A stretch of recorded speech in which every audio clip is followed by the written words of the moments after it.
Commander central command ने दावा किया है कि ईरान में 10,000 से ज़ायद फौजी अहदाफ को निशाना बनाया जा चुका। कमांडर सेंटकॉम ब्रेड कॉपर ने ऑपरेशन एपिक फ्यूरी पर ब्रीफिंग में कहा कि ईरान के खिलाफ ऑपरेशन के चौथे दौर में दाखिल हो चुके।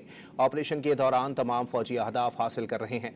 दावा किया कि अमरीकी अफवाज ने ईरान की खित्ते पर असरअंदाज होने की सलाहियत ख़त्म कर दी। ईरानी बहरी जहाज़ दिहाइयों से खित्ते में ख़तरा पैदा कर रहे थे। ईरानी बहरी जहाज़ दिहाइयों से जहाज़ रानी को मुतासर कर रहे थे। कमांडर सेंट्रल कमांड ने वाज़े किया है कि हमारे ऑपरेशन के बाद ईरान ने बहरी सलाहियत खो दी है। ईरान की मिसाइल और ड्रोन सलाहियत 90% कम हो गई।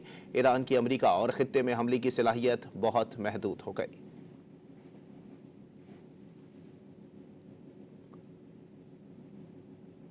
कमांडर सेंट्रल कमांड ने दावा किया है कि ईरान में 10,000 से ज़ायद फौजी अहदाफ को निशाना बनाया जा चुका। कमांडर सेंटकॉम ब्रेड कॉपर ने ऑपरेशन एपिक फ्यूरी पर ब्रीफिंग में कहा कि ईरान के खिलाफ ऑपरेशन के चौथे दौर में दाखिल हो चुके। ऑपरेशन के दौरान तमाम फौजी अहदाफ हासिल कर रहे हैं। दावा किया कि अमरीकी अफवाज ने ईरान की खित्ते पर असरअंदाज होने की सलाहियत ख़त्म कर दी। ईरानी बहरी जहाज़ दिहाइयों से खित्ते में ख़तरा पैदा कर रहे थे। ईरानी बहरी जहाज़ दिहाइयों से जहाज़ रानी को मुतासर कर रहे थे। कमांडर सेंट्रल कमांड ने वाज़े किया है कि हमारे ऑपरेशन के बाद ईरान ने बहरी सलाहियत खो दी है। ईरान की मिसाइल और ड्रोन सलाहियत 90% कम हो गई।